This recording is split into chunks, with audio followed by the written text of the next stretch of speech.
করছি 28 নম্বর পারা সূরা মুনাফিকুনের 9 নম্বর আয়াত 10 আয়াতের সূরা। আল্লাহ তাআলা বলেন এক শ্রেণীর মানুষ, আনফিকু মিম্মা রাযাকনাকুম, আল্লাহ পাক রব্বুল আলামিন বলেন আমার দেওয়া রিজিক থেকে খরচ করো। আনফিকু মিম্মা রাযাকনাকুম, শুধু টাকা পয়সা না, না, আনফিকু মিম্মা রাযাকনাকুম, হায়াতের নাম রিজিক। কথা বলেন না কেন? জীবন এটাও রবের দেওয়া, তার মানে তোমার রবের দেওয়া জীবনটাকে রবের জন্য কিছু সময় ব্যয় করো। তোমার রবের দেওয়া টাকা পয়সা থেকে রবের জন্য কিছু টাকা পয়সা ব্যয় করো। রবের দেওয়া সুস্থতা থেকে রবের জন্য কিছু সুস্থতার বিসর্জন দাও।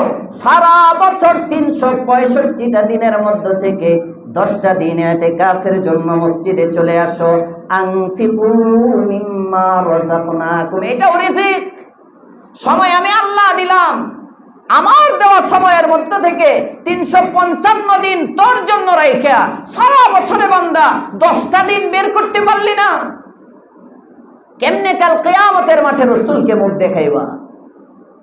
যে পয়গম্বর হিজরতের পরে মদিনাতুল মুনাওয়ারায় মদিনাতুর রাসূল সাল্লাল্লাহু আলাইহি ওয়াসাল্লামে হিজরত করার পরে 1 বছর একটা রমজানের ইতিকাফ রাসূল বাদ দেননি। আমাদের 40 বছর বয়স, জীবনে ইতিকাফ নাই। 50 বছর বয়স, জীবনে ইতিকাফ নাই। খুব জোর করে যদি আজকে ধরা হয় তাহলে বলবে হুজুর আগে তো জানতাম না, এমন ভাবে তো কখনো কষায়া ধরেন নাই, আজকে যখন ধরছেন আগামী বছর। কেমন যেন আজরাইল তার সাথে চুক্তি করে গেছে, সে বাঁচবে আগামী বছর পর্যন্ত, আগামী রমজান পর্যন্ত সে থাকবে, এটা কেমন যেন লাইসেন্স আছে। কথা বলেন না কেন? এগুলো হলো আমাদের হালত। যে আমল রাসূল নিষ্পাপ হয়ে কোনোদিন ছাড়েন নাই, ওই আমল উম্মত করেই না। নাই, জীবন চলে যাচ্ছে, 60 বছর বয়স হয়ে গেল, 60 বছরের একটা রমজানের মধ্যে আমার ইতিকাফ নাই। 40 বছর বয়স হয়ে গেল, আমার ইতিকাফ নাই। আমি তো বড় ব্যস্ত, ভারী ব্যস্ত। ইতিকাফ বিল্লাহি ওয়া কাফা ওয়া সালামুন আলা ইবাদিহিল্লাযীনা ইসতাফা। أما بعد فأعوذ بالله من الشيطان الرجيم. بسم الله الرحمن الرحيم. وإذ قال إبراهيم رب اجعل هذا البلد آمنا واجنبني وبني أن نعبد الأصنام. وقال سبحانه وتعالى واتخذوا من مقام إبراهيم مصلى وعهدنا إلى إبراهيم وإسماعيل أن طهرا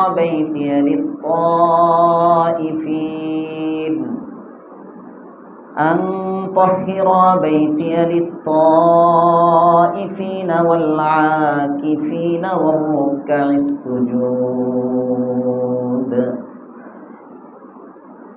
وقال سبحانه وتعالى وأنفقوا مما رزقناكم من قبل أن يأتي أحدكم الموت فيقول رب لولا أخرتني إلى أجل قريب فأصدق وأكن من الصالحين.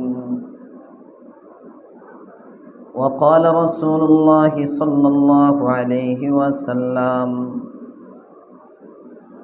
من قام رمضان إيمانا واحتسابا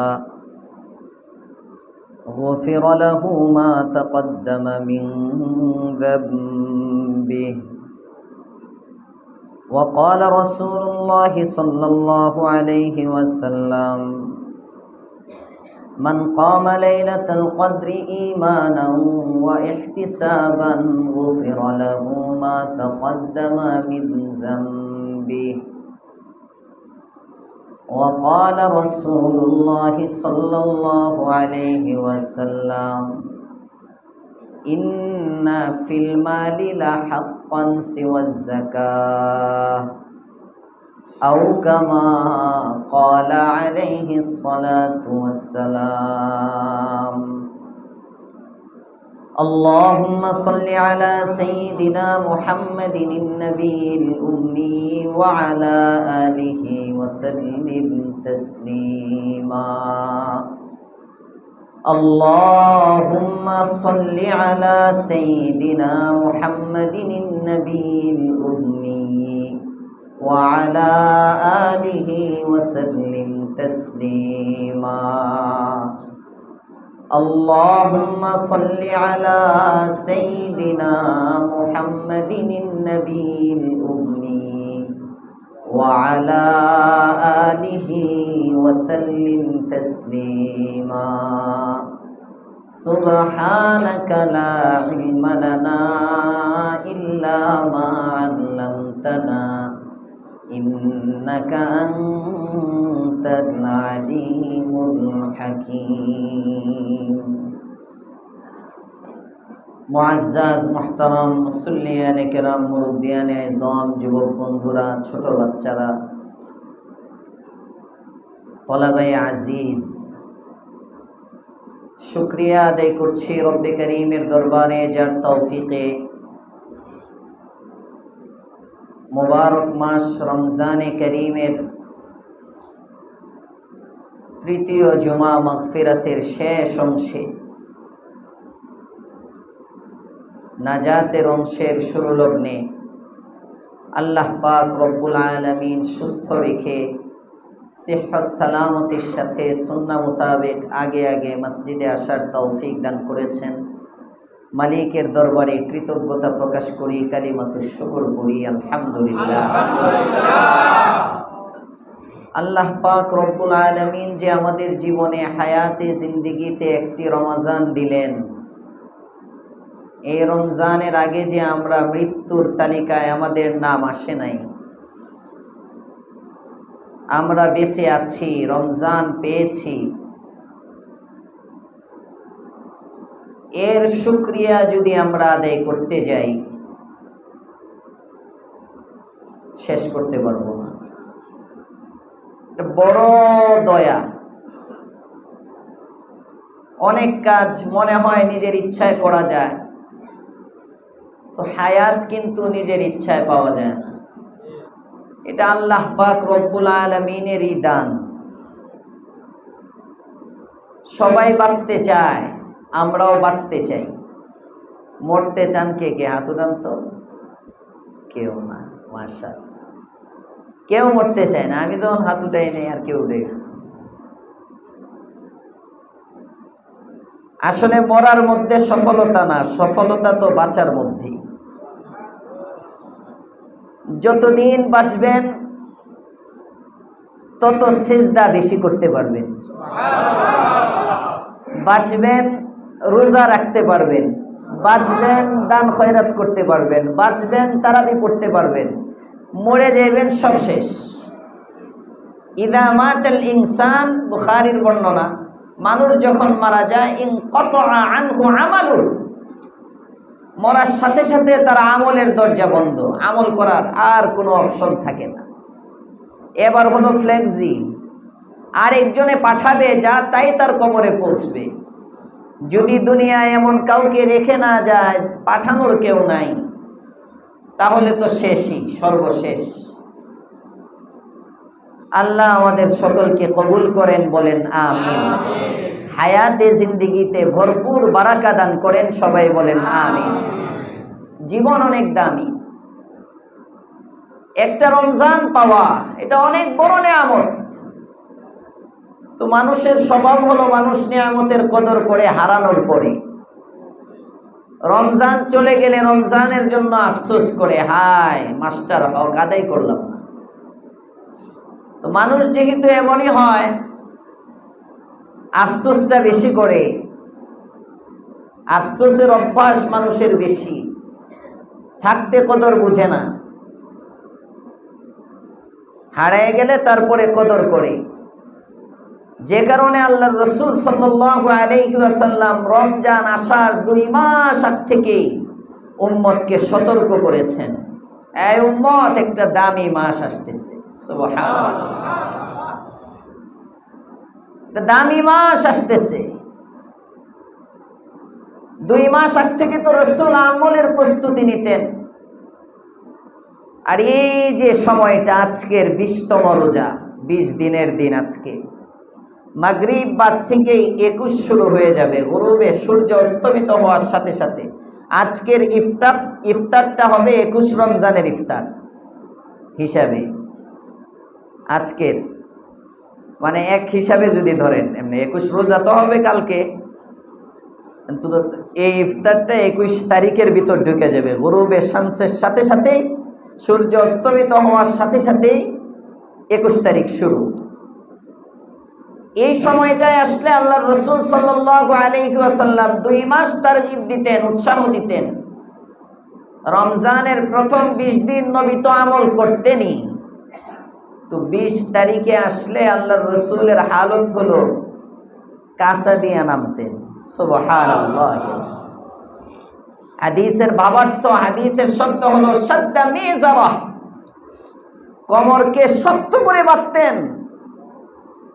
আমরা বলি না, এই কাঁচা দিয়া নাম ভালো করে, নাইলে এটা অনেক শক্ত, এটা উঠাইতে পারবি না এখান থেকে। আল্লাহর রাসূল সাল্লাল্লাহু আলাইহি ওয়াসাল্লাম রমজানের 20-এর পরে শাদ্দা মিজারা, কোমরের মধ্যে গামছা বেঁধে ফেলতেন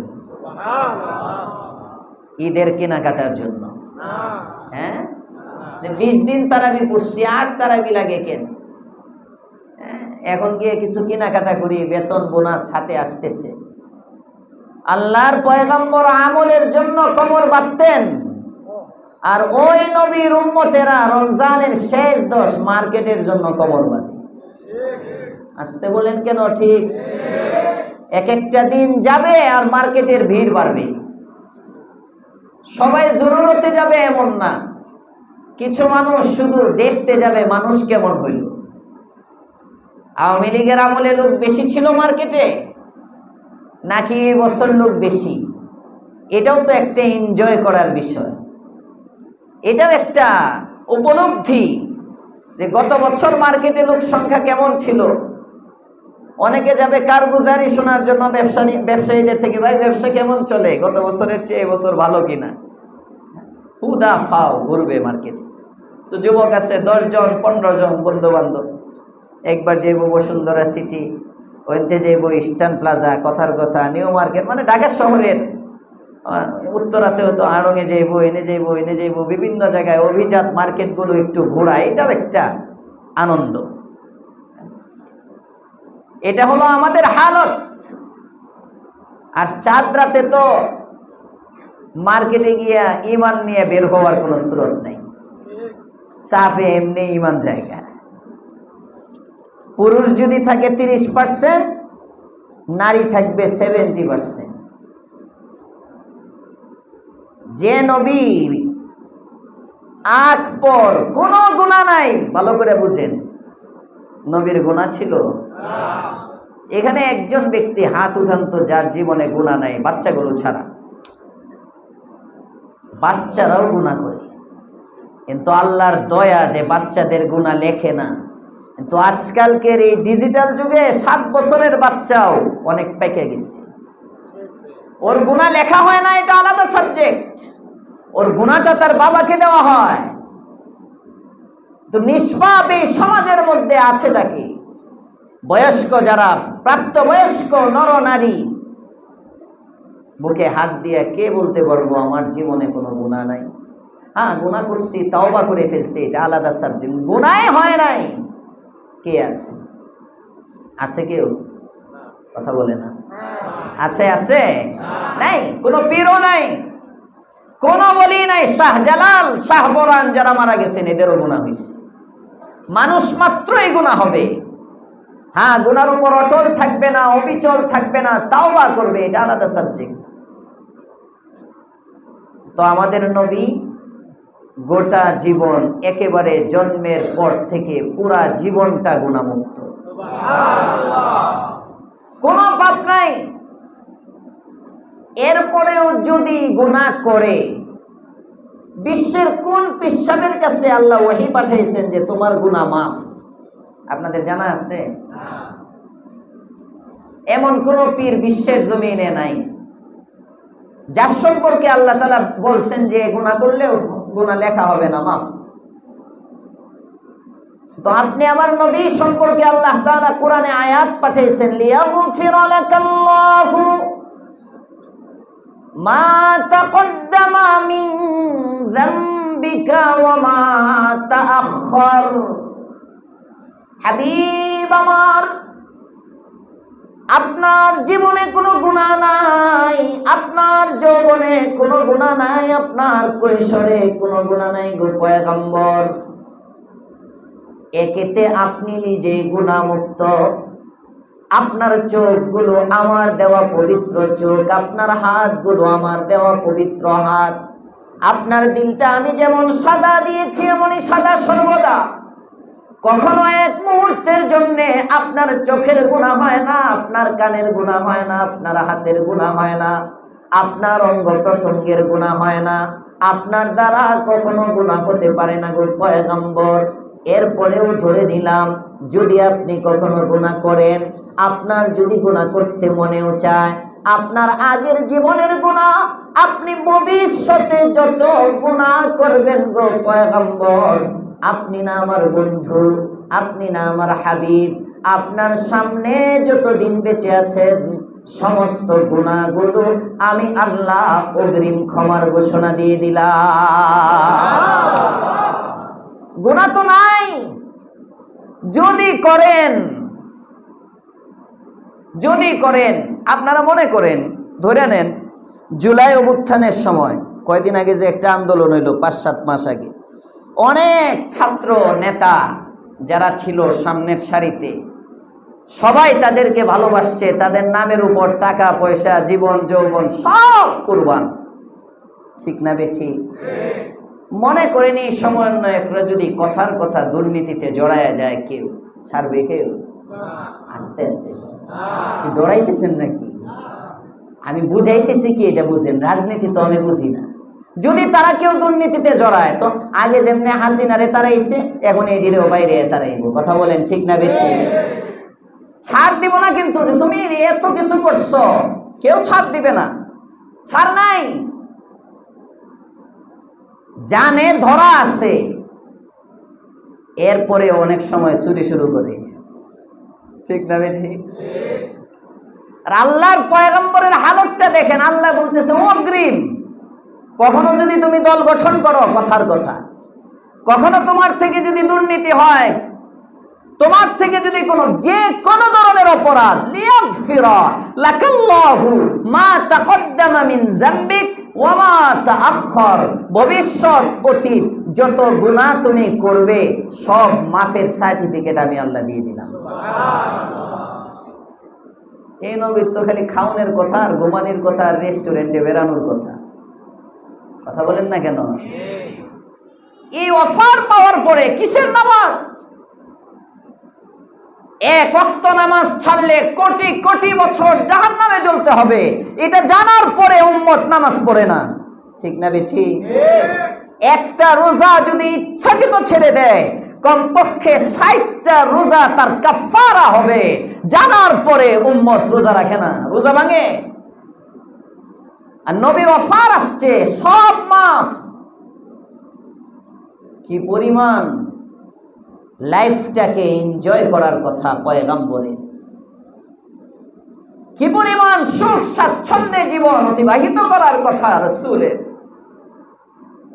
কিন্তু এই পয়গম্বর রমজানুল মুবারকের ২ মাস আগ থেকে রমজানের প্রস্তুতি নেন। রমজান যখন আসে দিনের বেলা রোজা রাখেন, রাতে তাহাজ্জুদের নামাজ পড়েন, এশার পরে লম্বা ২০ রাকাত তারাবির নামাজ আদায় করেন। প্রতিদিন ১ খতম করে পয়গম্বর জিবরাইল আমিনের সাথে কোরআনে কারীম তিলাওয়াত করেন। আরো আস্তে কোন সুবহানাল্লাহ। হায় হায়, এত আমল করার পরেও যখন রমজানের 10টা দিন চলে যায়, কেমন যেন নবীর মনে হয় হায় হায় কি হারাচ্ছি, কি হারাচ্ছি। এই মাসের মধ্যে তো শয়তানগুলোকে রব্বে কারীম শৃঙ্খলাবদ্ধ করে ফেলেছেন। এই মাসের মধ্যে তো জাহান্নামের দরজাগুলো রব বন্ধ করে দিয়েছেন। এই মাসে তো জান্নাতের সবগুলো দরজা খুলে দিয়েছেন। এই মাসের মধ্যে তো আসমানের রহমতের দরজাগুলো খুলে দিয়েছেন। এই মাসের মধ্যে তো ফেরেশতা ঘোষণা করে ইয়া বাগিয়াল খায়রি আকবিল, হে কল্যাণকামী তুমি আগে বাড়ো, অগ্রসর হও। ইয়া বাগিয়াশ শাররি আকসির, হে অকল্যাণকামী তুমি জায়গায় ব্রেক করো, থেমে যাও, আর পাপকে বৃদ্ধি করো না, আর গুনাহকে বাড়ায়ও না। এভাবে ঘোষণা হতে থাকে। আল্লাহ পাক রব্বুল আলামিন সদা সর্বদাই বান্দাকে ক্ষমা করেন। সাহরির সময় ক্ষমা করেন, ইফতারির সময় ক্ষমা করেন, রোজা অবস্থায় ক্ষমা করেন, নামাজের পরে ক্ষমা করেন, তারাবির পরে ক্ষমা করেন, তাহাজ্জুদের সময় ক্ষমা করেন। তার মানে বান্দা রমজানের মধ্যে একেবারে নিষ্পাপ হয়ে আল্লাহ পাক রব্বুল আলামিনের বন্ধু হয়ে যেতে পারে। এই বন্ধু হওয়ার জন্য পয়গম্বর বারবার তিলাওয়াত করেন। এত আমল করার পরেও 20 রমজান যখন আসে আল্লাহর পয়গম্বরের কাছে কেন যেন মনে হয় আমি রমজানের হক আদায় করতে পারি নাই। আমি তো আল্লাহ পাক রব্বুল আলামিনের কাছে জীবনের গুনাহগুলো এখনো মাফ নিতে পারি নাই, রবের কাছে আমার চাওয়াগুলো পূরণ করতে পারি নাই। না জানি কি হয়, এটাই কি আমার জীবনের শেষ রমজান কিনা। যদি জীবনের শেষ রমজান এটাই হয় তাহলে আর দেরি নয়, বাকি 10টা দিন, এই 20 দিন আমি ইবাদত করেছিলাম, সাথে সাথে বেগমকেও সময় দিয়েছিলাম। এই 20 দিন আমি ইবাদত করেছিলাম, সন্তান সন্ততিকেও সময় দিয়েছিলাম। এই 20 দিন আমি ইবাদত করেছিলাম, ব্যবসার দোকানের মধ্যেও বসেছিলাম, চাকরির অফিসের মধ্যেও গিয়েছিলাম, রাজনৈতিক কার্যালয়েও গিয়েছিলাম। না না না, যে রমজানে রব আমার জন্য এত দেন, ওই রবকে পাওয়ার জন্য বাকি 10টা দিন আমার ব্যবসার দোকানে শাটার, বাকি 10 দিন আমার চাকরির অফিসে ছুটি, বাকি 10 দিন আমার বেগম থেকে বিদায়, বাকি 10 দিন আমার সন্তান থেকে বিদায়, বাকি 10টা দিন দুনিয়ার সব কাজ বন্ধ করে দিব, আমার রবের ঘরের মধ্যে আমি চলে আসব। এখানে আর কেউ থাকবে না, আমি আর আমার মাওলা। আল্লাহু আকবার। মাঝে কোনো পর্দা নাই, মাঝে কোনো হায়াল নাই। दुनिया बदल जाए मगर मैं तुझको न भूलूं, गर जान मेरे जाए तो फिर दर से न फिरो।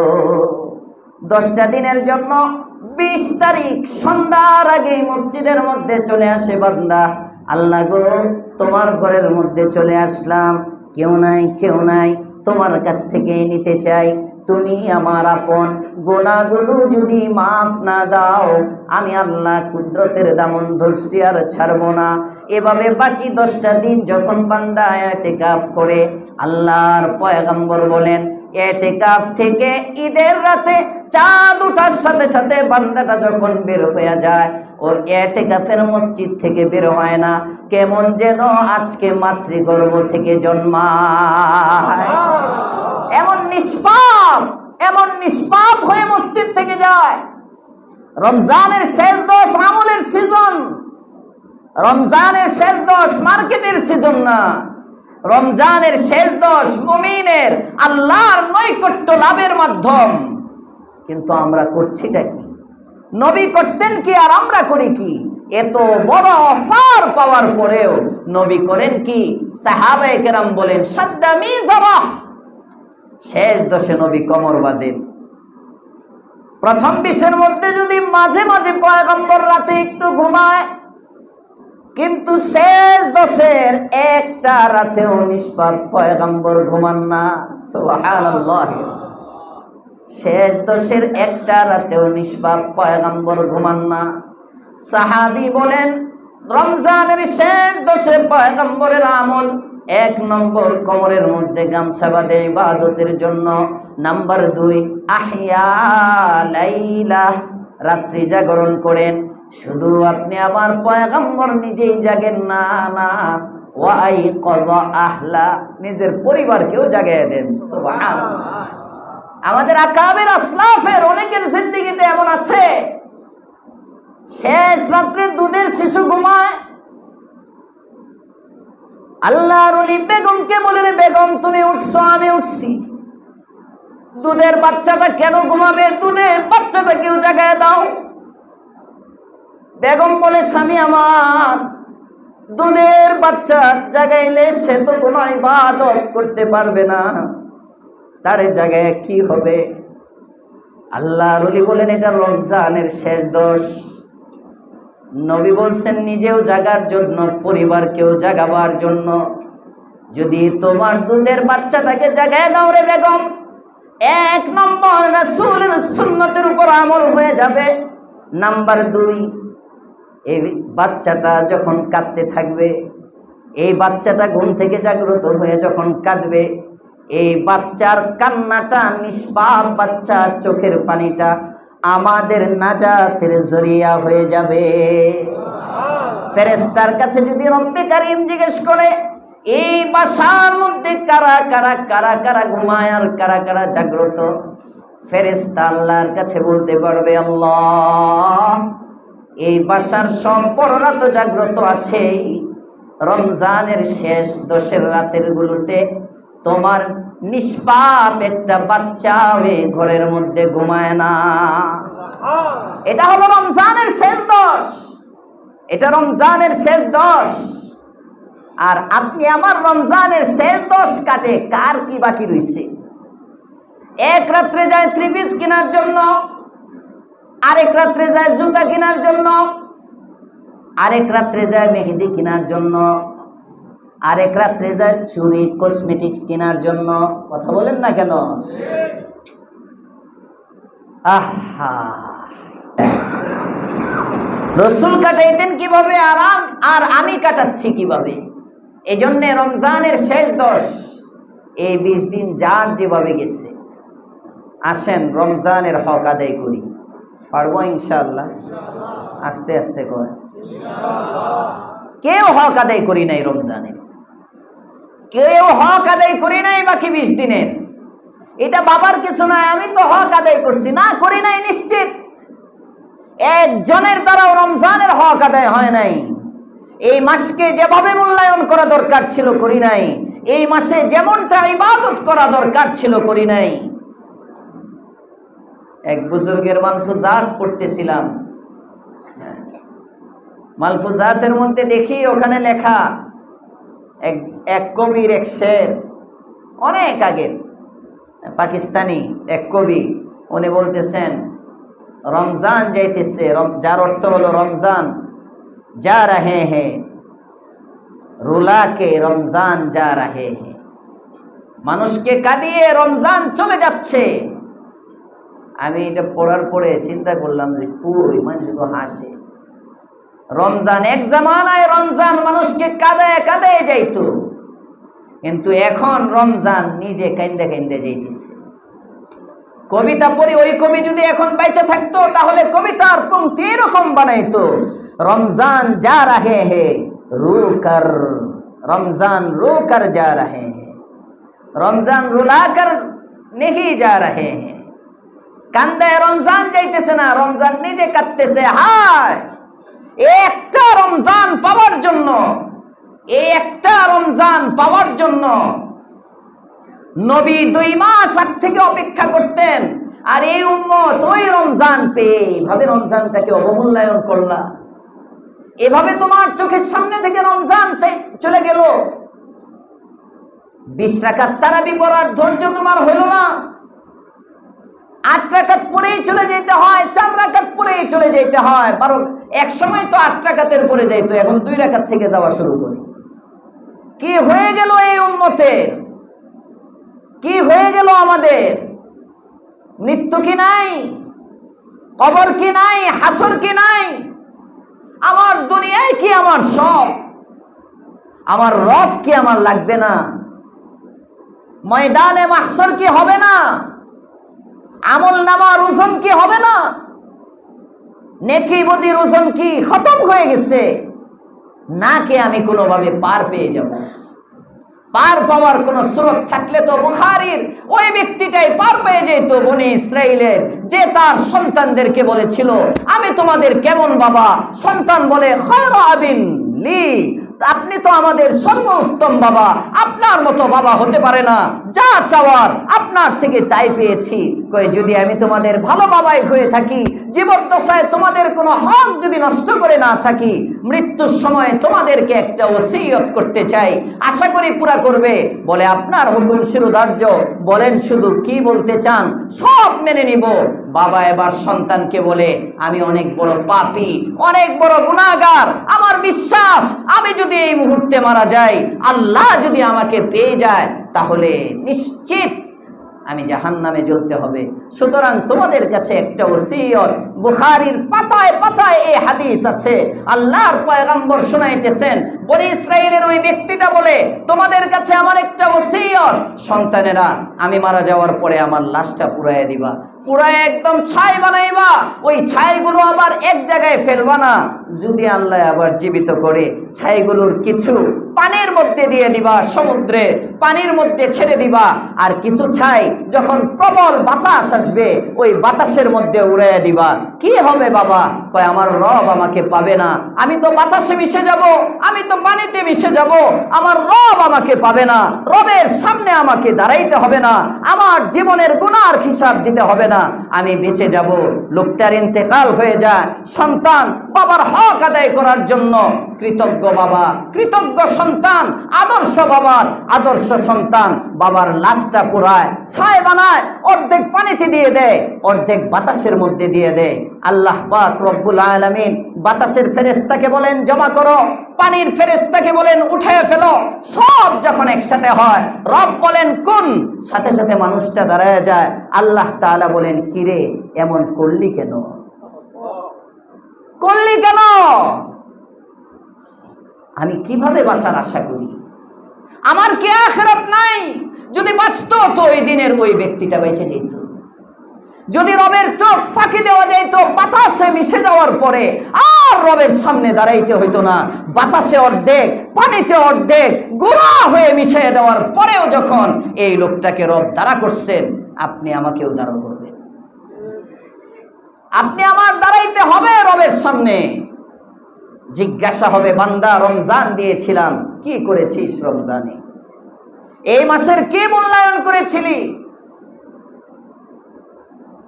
কি হয়ে গেল আমাদের? ডাইকা ডাইকা মসজিদ ভরা যায় না। কি হয়ে গেল আমাদের? এই উম্মত 1000 টাকা খরচ করতে পারে ইন্টারনেটে, মসজিদের মধ্যে দিতে পারে না, মাদ্রাসার মধ্যে দিতে পারে না। 1600 টাকা 1400 টাকার বান্ডিল ওয়াফার জিবি, 900 টাকা 800 টাকা জিবি ভরতে পারে মাসিক। এই উম্মত 100 টাকা মসজিদের মধ্যে দান করতে পারে না। কথা বলেন না কেন? কথা বলেন না কেন? 100 টাকা দান করতে পারে না এমন উম্মত আছে। 100 টাকা বোঝায় এত দিয়ে দিব, মোবাইলের মধ্যে 1000 কিন্তু চলে গেল। আমাদের কি আখিরাত নাই? এটাই কি এই খাও দাও ফুর্তি করো, এটাই কি আমার শেষ? একটু প্রশ্ন করেন নিজের বিবেককে। যদি শেষ না হয়, আখিরাতের জন্য কিছু করেন, আখিরাতের জন্য কিছু করেন। মৃত্যুর আগে করেন, মৃত্যুর আগে করেন, মরার পরে আর করা যাবে না। মরার পরে কি হবে? আয়াত তিলাওয়াত করছি 28 নম্বর পারা সূরা মুনাফিকুনের 9 নম্বর আয়াত, 10 আয়াতের সূরা। আল্লাহ তাআলা বলেন, এক শ্রেণীর মানুষ, আনফিকু মিম্মা রাযাকনাকুম, আল্লাহ পাক রব্বুল আলামিন বলেন, আমার দেওয়া রিজিক থেকে খরচ করো। আনফিকু মিম্মা রাযাকনাকুম, শুধু টাকা পয়সা না, না, আনফিকু মিম্মা রাযাকনাকুম, হায়াতের নাম রিজিক। কথা বলেন না কেন? জীবন এটাও রবের দেওয়া, তার মানে তোমার রবের দেওয়া জীবনটাকে রবের জন্য কিছু সময় ব্যয় করো। তোমার রবের দেওয়া টাকা পয়সা থেকে রবের জন্য কিছু টাকা পয়সা ব্যয় করো। রবের দেওয়া সুস্থতা থেকে রবের জন্য কিছু সুস্থতার বিসর্জন দাও। সারা বছর 365টা দিনের মধ্য থেকে 10টা দিন ইতিকাফের জন্য মসজিদে চলে আসো। আনফিকু মিম্মা রাযাকনাকুম, এটাও রিজিক। সময় আমি আল্লাহ দিলাম, আমার দেওয়া সময়ের মধ্যে থেকে 355 দিন তোর জন্য রাইখা সারা বছরে বান্দা 10টা দিন বের করতে পারলি না, কেমনে কাল কিয়ামতের মাঠে রাসূলকে মুখ দেখাইবা? যে পয়গম্বর হিজরতের পরে মদিনাতুল মুনাওয়ারায় মদিনাতুর রাসূল সাল্লাল্লাহু আলাইহি ওয়াসাল্লামে হিজরত করার পরে 1 বছর একটা রমজানের ইতিকাফ রাসূল বাদ দেননি। আমাদের 40 বছর বয়স, জীবনে ইতিকাফ নাই। 50 বছর বয়স, জীবনে ইতিকাফ নাই। খুব জোর করে যদি আজকে ধরা হয় তাহলে বলবে, হুজুর আগে তো জানতাম না, এমন ভাবে তো কখনো কষায়া ধরেন নাই, আজকে যখন ধরছেন আগামী বছর। কেমন যেন আজরাইল তার সাথে চুক্তি করে গেছে, সে বাঁচবে আগামী বছর পর্যন্ত, আগামী রমজান পর্যন্ত সে থাকবে, এটা কেমন যেন লাইসেন্স আছে।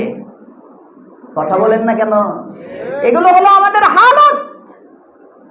যে আমল রাসূল নিষ্পাপ হয়ে কোনোদিন ছাড়েন নাই, ওই আমল উম্মত করেই না।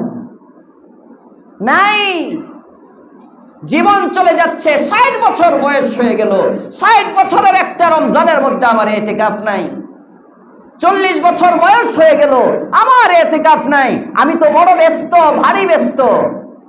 ইতিকাফের মধ্যে পাঠায় 8 বছরের আন্ডা ফুলা একটা আছে, কইলে হুজুর চলবো নি, চলবে নি। 8 বছরের টারে মসজিদে পাঠাইয়া দে, 12 বছর 11 বছরের নাবালিগ বাচ্চাকে পাঠাইয়া দে, হুজুর চলবে নি। যদি কয় না চলতো না, হুজুর রাখেন। আসল কথা হইলো বাসায় তো জ্বালায়া নাই, তার ব্যবসায় ক্ষতি হয়, একটু পর পর মা ফোন দেয়, তোমার পোলা একদম ঈদের কেনাকাটা ব্যবসা বাণিজ্যে ডিস্টার্ব হবে, মসজিদে যদি কোনো রকম ঢুকাইতে পারে, ঝামেলা সব মসজিদের মুয়াজ্জিন আর খাদেমের উপরে দিয়ে যাইব। ইতিকাফের নিয়ত না, কারণ ইতিকাফের নিয়ত করলে তুমি আসো, তোমার ছেলের চেয়ে তোমার জরুরি, ছেলেরও জরুরি, ছেলের চেয়ে আপনার জরুরি। এটা এমন একটা আমল, এই আমল রাসূল কখনো ছাড়েন নাই। জোরে কোন সুবহানাল্লাহ। আর সবচেয়ে বড় ফায়দা হলো ইতিকাফ কি শুধু ইতিকাফ, যে ব্যক্তি ইতিকাফ করে সে 84 বছরের ইবাদত নিয়ে তারপরে বের হয়। 83 বছর 4 মাস, শুধু কি 83? আমি তো বলি ইতিকাফকারীর আমল নামায় যে ইবাদত শুরু হয়, কিয়ামত পর্যন্ত ইবাদতের সব শেষ হয় না। সুবহানাল্লাহ। উলামায়ে কেরাম বুঝবে, কারণ 83 বছরের ইবাদত তো আল্লাহ দিবেন। 83 বছর 4 মাস ইতিকাফের মধ্যে যদি বসে, সবে কদর ভুল নাই, সবে কদর নিশ্চিত। জোরে কোন সুবহানাল্লাহ। এই যে আজকের থেকে সবে কদর তালাশ করা, এটা একটা আমল। আল্লাহর রাসূল বলছেন, তাহাররাউ লাইলাতুল কদরি, লাইলাতুল কদরকে তালাশ করো, খুঁজো। ফি বিত্রিম মিনাল আশরিল আওয়াখিরি মিন রমাজান, রমজানের শেষ 10 বেজর রাত্রিগুলোতে খোঁজ করো, লাইলাতুল কদর তালাশ করো। যদি একটা রাত্রি পেয়ে যাও, যদি একবার জীবনে লাইলাতুল কদর পেয়ে যাও, সাহাবায়ে কেরামকে আল্লাহর রাসূল শুনাইতেছেন, একদিন বনি ইসরাঈলের মধ্যে এমন লোক ছিল যে 1000 বছর হায়াত পাইছে। এই 1000 বছর, হ্যাঁ, 1000 মাস, 1000 বছর না, 1000 মাস হায়াত পেয়েছে। এই 1000 মাস পর্যন্ত সে আল্লাহর রাস্তায় যুদ্ধ করেছে। আল্লাহর পয়গম্বরের সাহাবায়ে কেরাম আশ্চর্য, কয় কি এটা কেমনে সম্ভব? আমাদের জীবন তাহলে ওই জীবনের সামনে তো কিছুই না, আমাদের হবেটা কি? ওই আমলের সামনে তো আমাদের আমল দাঁড়াতেই পারবে না। আল্লাহর পয়গম্বর যখন এটা নিয়ে চিন্তা করতেছেন, সাহাবায়ে কেরামের মনটা খারাপ। জিবরাইল আমিন আয়েশা বলেন, ইয়া রাসূলুল্লাহ, ইয়া হাবিবাল্লাহ, 1000 মাসের মুজাহিদের ইবাদত শুনে আপনার সাহাবীদের মন খারাপ গো পয়গম্বর, মন খারাপ করার কোনো দরকার নাই। আপনার খাতিরে আল্লাহ পাক রব্বুল আলামিন এমন একটা রাত্র আপনার উম্মতকে দিয়ে দিল, ওই এক রাত্রির ইবাদত 1000 মাসের ইবাদতের চেয়ে উত্তম। ইবাদত 1000 মাসের চেয়ে উত্তম। তো ওই যে 1000 মাস, ওই 1000 মাসের মধ্যে মনে করেন 1000 মাসে 83 বছর 4 মাস হইল, এই 83 বছর ধরলাম, এই 83 বছর যে 1000 মাসে হইল, এই 83 বছরের মধ্যে সবে কদর নাই? কথা বলেন না কেন? প্রত্যেক বছরের মধ্যে একটা সবে কদর আছে, 83 বছরের মধ্যে 83টা সবে কদর আছে, ওই দিয়ে আবার গুণ দিতে থাকে না। সুবহানাল্লাহ কইেন না? চিন্তা করেন ইবাদত কত, এত সওয়াব কি করব? অনেকে বলছেন এত সওয়াব কি করব? আল্লাহ আমাদেরকে কদর করার তৌফিক দেন, বলেন আমিন। এজন্য 1 নম্বর আজকের বয়ানের খুলাসা, আমরা আজকে মাগরিবের আগেই মালের কুরবানি, জানের কুরবানি, হয়তো আমার ব্যবসা একটু ক্ষতি হবে, হোক, যদি বিশ্বস্ত কোনো লোক থাকে বসা, নাহলে তালা লাগান, আসেন শেষ 10 দিন মসজিদে ঢুকেন, হইতে পারে জিন্দেগির শেষ রমজান। কইতে পারবেন আল্লাহর পয়গম্বরকে দেখা হইলে কিয়ামতের মাঠে, নবী কোনো কিচ্ছু নিয়ে আসতে পারি নাই, আপনার জীবনের শেষ রমজানে ইতিকাফ ছিল, আমার জীবনের শেষ রমজানে ইতিকাফ ছিল। আমার জীবনের শেষ রমজানে আমাকে আব্বু ওই দিন বলতেছেন ইতিকাফে বসবা, আমি বললাম হ্যাঁ বসবো। তো জওয়ান মানুষ বইসই তো, প্রতি বছর বসা লাগে, আমারে বলতেছে। পরে আমি বললাম এটাই যদি শেষ হয়, এই রমজানটাই যদি আমার শেষ হয়, যেটার জন্য ইতিকাফ করতেছি এটাই তো হইল না।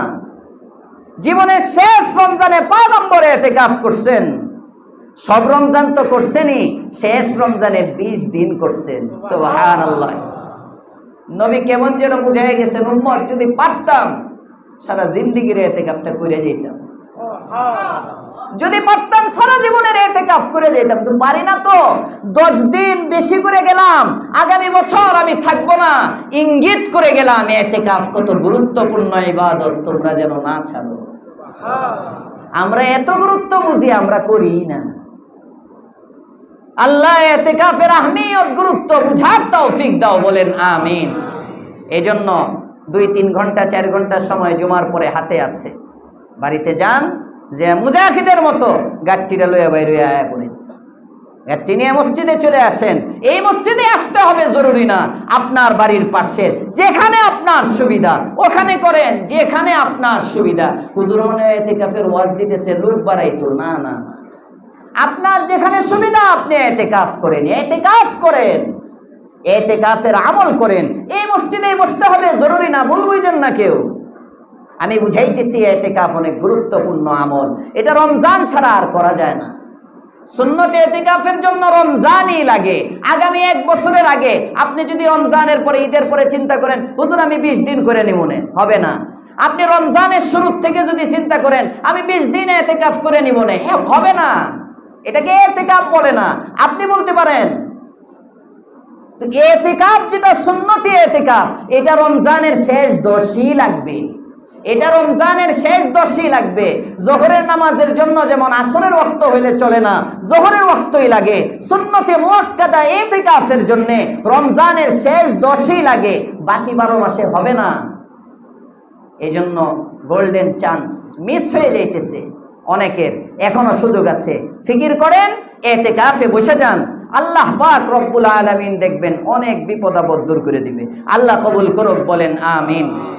ইতিকাফে বসবো, পারবো ইনশাআল্লাহ। এটা দাওয়াত, একে অপরকে দাওয়াত দেই। নাম্বার 2, রমজান শেষ হয়ে যাচ্ছে, বাকি 10টা দিন আছে। এই 10টা দিন আমরা ইবাদত কিছু বাড়তি করব, কয় না ইনশাআল্লাহ? করবেন সবাই ইনশাআল্লাহ? এই পর্যন্ত যে কয় রাকাত তারাবি টারাবি পড়ছেন, এই 10টা দিন, 10 দিন তারাবি আর 10 দিন, 29 রোজা হইলে আর 9 দিন আছে। এবার রোজা 29 হইব না 30 হইব জানি না, বাকি ঈদ সোমবারে, ঈদ এই সোমবারের পরের সোমবারে ঈদ হইব ইনশাআল্লাহ। হ্যাঁ, তাহলে রোজা তো বোধ 29টাই হইব, যাই হয় 29 হোক আর 30 হোক সমান, 29 হলে আরে একটা কম পাইলাম, আফসোস করার কিছু নাই, 29 ও 30, জোরে কোন সুবহানাল্লাহ। এই জন্য 29 হোক আর 30 হোক, এই সোমবারের পরের সোমবারে ঈদ হবে, তাহলে তারাবি আগামী শনিবার পর্যন্ত চলবে। রবিবার রাত্রে তো আর তারাবি নাই, ঈদের আগের রাত, আগামী শনিবার পর্যন্ত। এই আজকে শুক্রবার থেকে সামনের শনিবার, কালকে শনিবার, এই আজকে শুক্রবার, এই 9টা তারাবি ইনশাআল্লাহ, এই 9টা তারাবি 20 রাকাত মসজিদে জামাতে পড়বো। কারা কারা দেখি ইনশাআল্লাহ। আল্লাহ তুমি তৌফিক দাও, জোরে বলেন আমিন। ভাই রমজান শেষ হয়ে যাইতেছে, রমজান শেষ হয়ে যাইতেছে, রাকাত বাদ দেন। কে কয় রাকাতের, কে 8 রাকাতের, কে 10 রাকাতের, কে 12 রাকাতের, কে 20 রাকাতের, ওগুলোর আলোচনা সব বাদ, দলিলের আলোচনা সব বাদ। আবেগ নিয়ে আসেন, আমার রমজান চলে যাইতেছে। আরে বেটা 8 রাকাত আর 20 রাকাত নিয়ে ঝগড়া করার সময় কই? রমজানের পরে তো 1 রাকাতও খুঁজে পাবো না, রমজানের পরে তো 1 রাকাতও খুঁজে পাবো না। এজন্য ঝগড়া জাতি বাদ, আমার সিজদা বাড়ানো দরকার, আমার সিজদা বাড়ানো দরকার। রমজান শেষ হয়ে যাইতেছে, এজন্য 20 রাকাত করে তারাবি পড়বো সবাই ইনশাআল্লাহ। রমজানের সমস্ত আমলগুলো বাড়ায় দেই। রমজান কেন্দ্রিক যে আমলগুলোর বয়ান এতদিন শুনেছি, রমজানের রোজা, আসেন বাকি 9টা রোজা আমাদের সামনে আছে, আজকেরটা তো শেষই, বাকি 9টা রোজা আমাদের সামনে আছে। এই 9টা রোজা হক আদায় করে রাখবো। এই 9টা রোজা অবস্থায় কোনো গুনাহ করব না, পারবো ইনশাআল্লাহ। তারাবি মিস দিব না, তারাবি, হ্যাঁ তারাবির নামাজ অবশ্যই পড়বো। নিচতলায়, অনেকে দোতলায় দাঁড়ায় যায়, বারান্দায় দাঁড়ায় যায় না, কষ্ট হইলেও নিচতলা ভরবেন, নিচতলা ভরবেন, নিচতলা ভরবেন। হ্যাঁ এসি, এসি কষ্ট লাগে অনেকের, ঠান্ডা, একজনের এসি ঠান্ডা লাগবে, একজনের আবার বন্ধ করলে গরম লাগবে। এই জন্য আপনি একটু কষ্ট করেন, আরেকজনকে আরাম দেন। আপনি একটু, আমি একটু কষ্ট করি, আমার চেয়ে বেশি ঠান্ডা কারো লাগে না, আমি মাঝে মাঝে কাঁপতে থাকি দাঁড়িয়ে। হ্যাঁ 39 কেজির শরীরের মধ্যে আর কি গরম লাগবে? হ্যাঁ তো আমি মাঝে মাঝে কাঁপতে থাকি। এরপরে আমি কখনো আজ পর্যন্ত, মুয়াজ্জিন সাহেব বলতে পারেন, আমি বলি না এসিটা একটু কমায় দেন। আমার ব্যক্তি স্বার্থে আমি কখনো বলি না। ওই যে ওইখানে দাঁড়ায় ইতিকাফের সময় উপরে ফ্যান ঘুরে, আবার এদিক দিয়ে এসি আছে, মাঝে মাঝে ঠান্ডা, আমি কখনোই বলি না আরেকজনের আরাম। এইভাবে সবাই যদি অপরের, 1টা ঘন্টাই তো রে ভাই, 1 ঘন্টা 100 ঘন্টা সময়, এতটুক সময় কাতার ফাঁকা থাকে, পিছনে 2 কাতার ফাঁকা, 3 কাতার ফাঁকা, দোতলায় মুসল্লি, এই ছত্রভঙ্গ নামাজি, এগুলো না, এগুলো না, মিশে মিশে জমে জমে পুরা মসজিদ বাকি 10 দিন যেন ভরে যায়। আল্লাহ কবুল করেন, বলেন আমিন। তেলাওয়াত যারা এখন পর্যন্ত করি নাই, তেলাওয়াতের 1 খতম হয় নাই, কিন্তু কোরআন পড়তে পারি, বাকি 10 দিন আমার হাতে আছে। রমজানের 1 খতম, রমজানের বাহিরের 70 খতম। আরো আস্তে কোন সুবহানাল্লাহ। এই জন্য তেলাওয়াত একটু বাড়াইয়া দিই, তেলাওয়াত বাড়াইয়া দিই। হ্যাঁ অন্তত যেন 1টা খতম হয়ে যায়, 1টা খতম। এতদিন শুরু করতে পারি নাই, বাকি 10 দিন দৈনিক যদি মাত্র 3টা পারা করে পড়ি, 3 পারা করে যদি পড়ি, তাও রমজানে 1 খতম হয়ে যেতে পারে। ভাই রমজানের শেষ দশে নবী আমল বাড়াইতেন, আমরাও আমল বাড়াই। আলহামদুলিল্লাহ আমাদের মসজিদেও আমল বাড়ে, যেমন এতেকাফের আমল বাড়ে। এটা তো সব মসজিদে হয়। এতেকাফে 10:30টা থেকে নিয়ে তালিম হয় একদম এই 12:30টা পর্যন্ত, 10:30টা থেকে 12:30টা পর্যন্ত তালিম, ফাজাইলে আমলের তালিম হয়। আরও বিভিন্ন কিতাব থেকে আকাবিরদের মালফুজাত পড়া হয়। এরপরে নামাজের প্র্যাকটিক্যাল আমলি মস্ক হয় 1টা পর্যন্ত, 12:30টা থেকে 1টা। এর মধ্যে সূরা কেরাত শেখানো হয়, সূরা কেরাতের আমলি মস্ক হয়। আবার ওই আসরের নামাজের পরে, এখানে তালিমের পরে আমি ওই কোনায় ইসলাহি কথাবার্তা বলি। যদিও এগুলো এতেকাফের সাথীদের জন্য, আপনারাও যদি কেউ বসতে চান শরীক হইতে পারবেন, সমস্যা নাই। এশার নামাজের পরে এই 10 দিন হাদিসের মস্ক, হাদিসের মজলিস হবে, দর্শে হাদিস। তারাবির পরে 20 মিনিট সময় হয় মাত্র, পারবেন থাকতে ইনশাআল্লাহ? না তারাবিটা পড়ে উঠতে দূর দিবেন। রমজানের শেষ 10 আমাদের আগ্রহ দেখানো, আমরা তো নবীর মতো করতে পারবো না, কিন্তু দেখানো যে কিছু বাড়াইলাম। রমজানের শুরু থেকে ছিল আল্লাহর রসুল সারা বছরের চেয়ে রমজানে আমল বাড়াইতেন, যে কারণে আমরা রমজানে প্রতিদিন তাফসির করি জোহরের পরে, প্রতিদিন তাফসির করি জোহরের পরে। আর রমজানের শেষ দশে, রমজানের প্রথম 20-এর চেয়ে আল্লাহর রসুল বাড়াইয়া দিতেন, যে কারণে রমজানের শেষ দশে আমরা আরেকটা 10 চালু করি তারাবির পরে, আর 20 মিনিট হাদিসের। এগুলো সুন্নতের উপর আমল করার জন্য করা হয়। হ্যাঁ এমন না যে হুজুরের খুব শখ লাগে। আপনারা দেখেন রমজান এই 3-4 দিন পরে দেখবেন গলার কি অবস্থা। আল্লাহ গলাটা ভালো রাখো। প্রতি বছর বিগত 5-6 বছর ধরে রমজানে একেবারে শেষের দিকে গলা আর চলে না, ভাঙতে ভাঙতে। তারপরেও আল্লাহর রসুল আমল বাড়াইতেন, আমরাও আমল বাড়াবো, পারবো ইনশাআল্লাহ। আল্লাহ তৌফিক দান করেন, বলেন আমিন। এগুলো তো হইলো ওপেন আমল। এরপরে আন্ডারগ্রাউন্ডে তো আরও আছে। রাত্রে খায়া এতেকাফলারা বয় 1 ঘন্টা পর্যন্ত সোয়াল জবাব চলতেই থাকে, মসজিদ আবাদ থাকে। আপনারা বেজোর রাত্রগুলোতে ইনশাআল্লাহ যদি পারেন, মসজিদ খোলা থাকবে, প্রত্যেকটা বেজোর রাতে পারলে মসজিদে চলে আসবেন, এসে ইবাদত করবেন। যার যার মতো দোতলা 3 তলায় পারলে ইবাদত করবেন। আল্লাহ তৌফিক দান করুক, বলেন আমিন। তাহলে 1 নম্বর ইতিকাফের দাওয়াত আজকের আলোচনায়। 2 নম্বর হলো রমজানে যে যে আমলগুলো রমজানে করা দরকার, এই সব আমলগুলো রমজানের শেষ দশে আমরা বাড়াইয়া দিব। আস্তে আস্তে কয় ইনশাআল্লাহ। পারবেন ইনশাআল্লাহ। সবাই একটু বাড়াইয়া দিবেন। দান খয়রাতও বাড়াইবেন, দান খয়রাতও বাড়াইবেন। হাদিসের মধ্যে আসছে আল্লাহর রাসূল সাল্লাল্লাহু আলাইহি ওয়াসাল্লাম দান করতেন রমজানে প্রবাহিত বাতাসের চেয়েও বেশি। মানে প্রবাহিত বাতাস যেমন সবার গায়ে লাগে, রাসূলের দান সবাই পাইতো। যাদের যাকাত ফরজ, যাকাত তো অবশ্যই দিবেন। যাকাত কিন্তু দান না, যাকাত দান না, যাকাত তো ইবাদত। এটা তো আপনি দিতে বাধ্য, এটা তো আপনি দিতে বাধ্য। এটা যদি কোনো গরিবে নেয়, সে আপনার উপর দয়া করলো, এটা তো আপনার উপর দয়া করে সে নিল। যাকাত যদি কোনো গরিবে আপনার থেকে নেয়, কিন্তু আপনি কারো উপর দয়া করে কিছু দান করবেন, ওইটা হলো দান। এই জন্য আল্লাহর রাসূল হাদিসে বলছেন, বুখারীর বর্ণনা, ইন্না ফিল মালি লা হাক্কান সিওয়া যাকাত। যাকাত ছাড়াও প্রত্যেকের সম্পদের মধ্যে কিছু হক আছে। যাকাত ছাড়া, যাকাতই শুধু সম্পদের হক না, যাকাত তো দিতেই হবে তোমার। আল্লাহ এত সম্পত্তি দিলেন, নেশাব হিসাব করবেন। গত সপ্তাহ বলছি, আজকে আর বলবো না, না জানলে রেকর্ড শুনে নেবেন, অথবা মসজিদে থাকবো, আপনারা এসা মাসলা প্র্যাকটিক্যালে জেনে নেবেন, সমস্যা নাই। সম্পদের বাকি 2-1টা ভুল করে গত সপ্তাহ আমার কাছে অনেক ফোন গেছে বিভিন্ন জায়গা থেকে। ওখানে মোটা মোটা কয়েকটা মাসলা যেগুলোতে ভুল করে একটা অনেকে মনে করে প্রত্যেক সম্পদের উপর 1 বছর পরিপূর্ণ হইতে হবে। ওই যে জানে যাকাত দেওয়ার জন্য সম্পত্তির উপর 1 বছর পুরা হইতে হয়। এই মাসলা জানার পরে অনেকে মনে করে প্রত্যেক সম্পদের উপর 1 বছর পুরা হইতে হবে। এটা একটা ভুল ধারণা। প্রত্যেক সম্পদের উপর আলাদা 1 বছর পুরা হইতে হয় না, এবং পুরা সম্পদটা 1 বছর হাতে থাকতেও হয় না।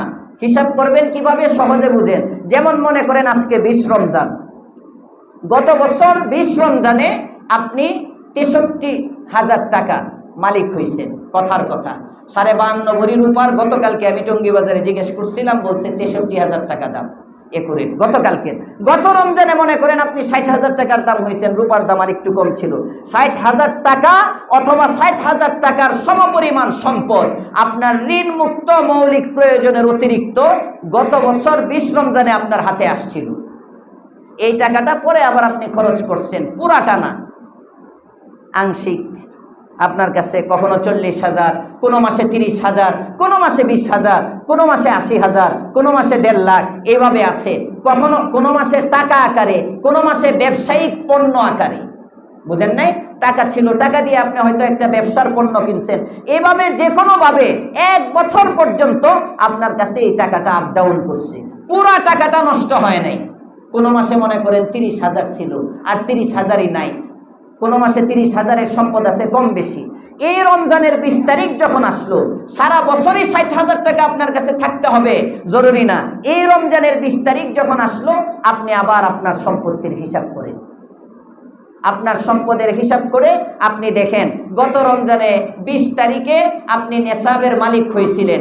এই রমজানের 20 তারিখে আপনার মালিকানায় মৌলিক প্রয়োজনের অতিরিক্ত ঋণ মুক্ত 60,000 টাকা আছে কিনা।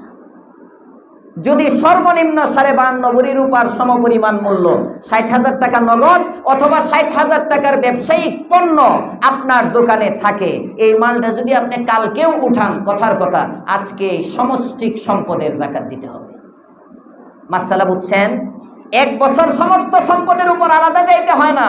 কথার কথা আপনার 60,000 টাকা গত রমজানের 20 তারিখ ছিল, এই রমজানের 19 তারিখে আপনি 2,60,000 টাকার মালিক হয়েছেন। 60,000 টাকার উপর আপনার 1 বছর গেছে, 2 লাখ টাকার উপর আপনার মাত্র 1 দিন। যাকাত যখন আদায় করবেন, যেহেতু এই বছরের মধ্যে ঢুকছে, 2,60,000 টাকার যাকাত আপনার আদায় করতে হবে। এটা হলো সহজ হিসাব। একদিন যেদিন মালের মালিক হইবেন এই তারিখটা লিখে রাখবেন, পরবর্তী বছর আপনি হিসাব করে দেখবেন মোট কত আছে, মোট যা আছে 2.5% দিয়ে দিবেন, বাস শেষ। আর কোনো মাসলা জিজ্ঞেস করতে হবে না। এটা হলো সহজ হিসাব। এই একটা মাসলা অনেকেই প্রশ্ন করছে হুজুর জাকাতের এই জিনিসটা। অনেকে আমাদের সমাজে মনে করে একবার যদি কোনো সম্পদের জাকাত দিয়ে দেওয়া হয় তাহলে তো হইলই, এইটা আর মনে হয় দিতে হয় না। হ্যাঁ, মনে করেন এই বছর 40 লাখ টাকার মালিক, গত বছর ছিল 20 লাখের, তো এই বছর 20 লাখ মাইনাস কইরা আর 20 লাখের জাকাত দেয়, বাকি 20 লাখ। না না না, আপনার সম্পত্তি প্রতি বছর যত লাখ টাকার মালিক প্রত্যেকটার সামষ্টিক সম্পদের জাকাত দিতে হবে, মনে থাকবে ইনশাআল্লাহ। সামষ্টিক আপনি হিসাব করবেন, প্রতি বছর বছরে একবার হিসাব করে যা সম্পদ থাকবে সমস্ত সম্পদের জাকাত দিবেন। আল্লাহ তৌফিক দেখ, বলেন আমিন। জমিনের উপর জাকাত আসে না, দোকানের উপর জাকাত আসে না, গাড়ির উপর জাকাত আসে না। এগুলোর থেকে অনেকে জমিনের প্লট, ব্যবসায়িক প্লট আছে, ব্যবসার গাড়ি আছে, ওনার উদ্দেশ্য হলো গাড়ি গাড়ি কিনে আর বেচে, কিনে আর বেচে, কিনে আর বেচে, অথবা জমিনের প্লটের ব্যবসা, প্লটের ব্যবসা আছে না অনেকের, প্লটের ব্যবসা, কিনে আর বেচে, কিনে আর বেচে। এরকম যারা ওই কিনে আর বেচে তাদের জমিনের উপরে জাকাত আসবে। জমিনের উপর জাকাত আসবে না ওই জমিন যেটা আমার ব্যবহারের জন্য, আমার ব্যবহারের জন্য যেটা, এটা যদি আপনার কয়েক বিঘা হয়, আমি ব্যবসার উদ্দেশ্যে কিনি নাই, কয়েক শত বিঘা, কোনো সমস্যা নাই, জাকাত আসবে না। কিন্তু 2 কাঠার একটা প্লট কিনছি, উদ্দেশ্য হলো প্লটের ব্যবসা করব, এই প্লটটা বিক্রি করে আরেকটা ভালো প্লট কিনবো, ওইটা বিক্রি করে আরেকটা কিনবো, লাস্ট যে পর্যন্ত নিজে থাকার নিয়ত নাই, খালি বেচার নিয়ত, এই পর্যন্ত এর সামষ্টিক টাকার উপর জাকাত আসবে। মোটা মোটা কয়েকটা মাসলা বলে দিলাম, যেগুলো গত সপ্তাহের ফোন থেকে মার্ক করে রাখছিলাম যে এগুলো সম্পর্কে ভুল ধারণা আছে। আল্লাহ আমাদেরকে তৌফিক দেন, বলেন আমিন। যাদের জাকাত ফরজ নাই তাদের জাকাত আদায়ের একটা সুযোগ আছে রমজানে। তো হুজুর ফরজ নাই আবার দিব কেমনি? দিবেন আপনারা, আমি সূরত দেখাই দিলে দিবেন? আস্তে আস্তে কয়, আস্তে আস্তে দিবেন, দিবেন ইনশাআল্লাহ। সূরত হইল আপনার উপর তো ফরজ না, আপনি নফল দান করেন, কারণ আল্লাহর রাসূল বলছেন রমজানের একটা নফল রমজানের বাহিরের একটা ফরজের সমান। আরো আস্তে কোন সুবহানাল্লাহ। সুতরাং আপনার উপর জাকাত ফরজ হইলে তো আপনি ফরজ দিলেন, কিন্তু রমজানের বাহিরে আপনি মসজিদের মধ্যে 1000 টাকা দান করেন, 500 টাকা দান করেন, রমজান ওইটা নফল, ওইটা নফল দান। তো রমজানে আপনি যদি মসজিদে 1000 টাকা দান করেন, রমজানে যদি আপনি 500 টাকা দান করেন, রমজানে যদি 5000 টাকা দান করেন, 10,000 টাকা দান করেন রমজানে, তাহলে আপনি জাকাত ফরজ না হইলেও আপনি ফরজ জাকাতের সওয়াব পাইবেন। আবার যাদের উপর ফরজ তারা ইনকা চালাই দিয়েন না, উম্মত তো বড় চালাক, ঠিক আছে তো নফল 5000 দিয়ে ফরজের সওয়াব নিয়ে নিলাম, এরকম না। আল্লাহ আমাদেরকে আমল করার তৌফিক দেন, বলেন আমিন। আস্তে আস্তে কয় আমিন। আপনাদের কি আমি এত চিল্লাইতেছি, আপনারা জোরে কোন না আমিন। আরো একবার বলেন আমিন। পরীক্ষা করবো, দেখছেন নি ওয়াজের হালো, পরীক্ষা করতাম নি? হ্যাঁ হ্যাঁ করবো পরীক্ষা। দেখি পুরা মসজিদের মধ্যে 10,000 টাকা মসজিদে রমজানে নগদ